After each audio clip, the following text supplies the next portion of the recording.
श्री रामचरितमानस के बालकांड में दोहा नंबर 102 में गोस्वामी जी लिखते हैं कि चले संग हिमवंतु तब पहुँचावन अति हेतु विविध भांति परितोष करी विदा कीन्हे वृष केतु हो विविध भांति परितोष करी विदा कीन्हे वृष केतु। कहते हैं कि चले संग हिमवंतु तब पहुंचा वन अति हेत विविध भांति परितोष करी विदा किन्ह वृष केतु। अर्थात तब राजा हिमवंत अत्यंत प्रेम से शिव जी को पहुंचाने के लिए साथ चलते हैं।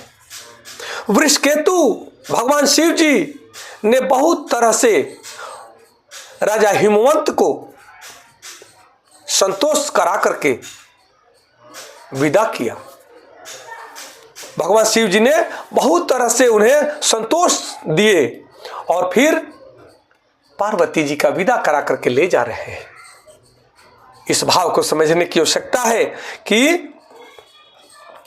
ये भगवान शिव जब माता पार्वती जी को विदा करा करके अपने धाम अपने घर को ले जा रहे हैं, कैलाश पर्वत को ले जा रहे हैं, तब राजा हिमवान भी उनके साथ कुछ दूर चल रहे हैं। यह सनातन परंपरा है, यह सनातन सिद्धांत है, यह सनातन दर्शन है, यह सनातन का मर्यादा है कि जब अपने इष्ट मित्र सगे संबंधी जब घर से विदा होते हैं तो घर वाले कुछ दूर तक उन्हें विदाई उनके सम्मान में उनके साथ कुछ दूर तक विदा करने के लिए जाते हैं। वैसे ही राजा हिमाचल भगवान शिव जी के साथ जा रहे हैं, प्रेम पूर्वक विदा करते हुए वे जा रहे हैं और भगवान शिव जी भी राजा हिमवान को समझा रहे हैं, आदर पूर्वक समझा रहे हैं और उनसे विदा ले रहे हैं। यह अत्यंत अद्भुत प्रेम पूर्ण बिछुरन का यह समय है जो पिता पुत्री से माता पुत्री से बिछुर रहे हैं। एक बेटी अपने परिवार से बिछुर करके अपने पति के घर जा रही है। यह अत्यंत प्रेम, सम्मान और कर्तव्य का यह सम्मिश्रण है। यही तो जीवन का सिद्धांत है। जीवन में प्रेम है और एक दूसरे का सम्मान है और कर्तव्यों को पूर्ण निष्ठा के रूप में निष्ठा के साथ निर्वहन करने की शक्ति है। वही जीवन प्रबल है, वही जीवन महान है, यही मनुष्य का परम जीवन है।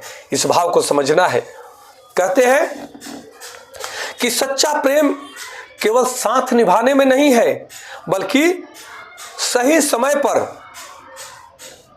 विदा करने में भी है।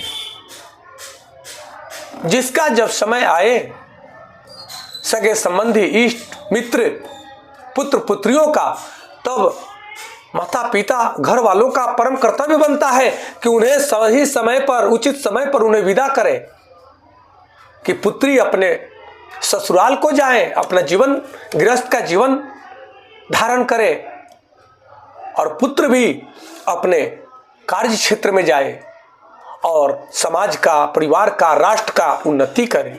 यही तो मनुष्य जीवन का सिद्धांत है। इस भाव को समझना है कि अपने जीवन में हर कर्तव्यों का निर्वहन करते हुए अपने आप को संतुष्ट बनाए रखना मनुष्य का परम कर्तव्य है, ज्ञानी का परम कर्तव्य है। प्रेम केवल पास रखने से नहीं होता है बल्कि दूर रहकर भी प्रेम रखने से प्रेम बढ़ता है। एक दूसरे में आस्था रखने से प्रेम बढ़ता है। ये नहीं कि एक साथ रहते तो हैं परंतु बोलचाल भी नहीं है, प्रेम पूर्ण वार्तालाप नहीं है। वे प्रेम किस बात का, वे एक जगह रहना किस बात का।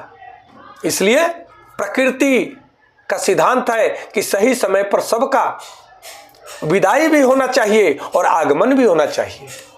यह आवागमन का खेल है, इस भाव को समझना है। यहां कोई अस्थायी रूप से रह नहीं सकता।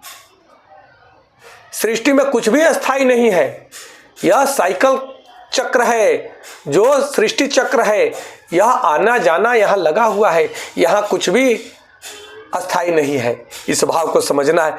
केवल अपना कर्तव्य, प्रेम, पुरुषार्थ करते हुए अपने जीवन को आगे लेकर के चलना मनुष्य का परम कर्तव्य है। हमें हमेशा ही अपने कर्तव्यों को पूरी निष्ठा से निभाना चाहिए और अपने संबंधों में सम्मान और प्रेम बना करके रखना चाहिए।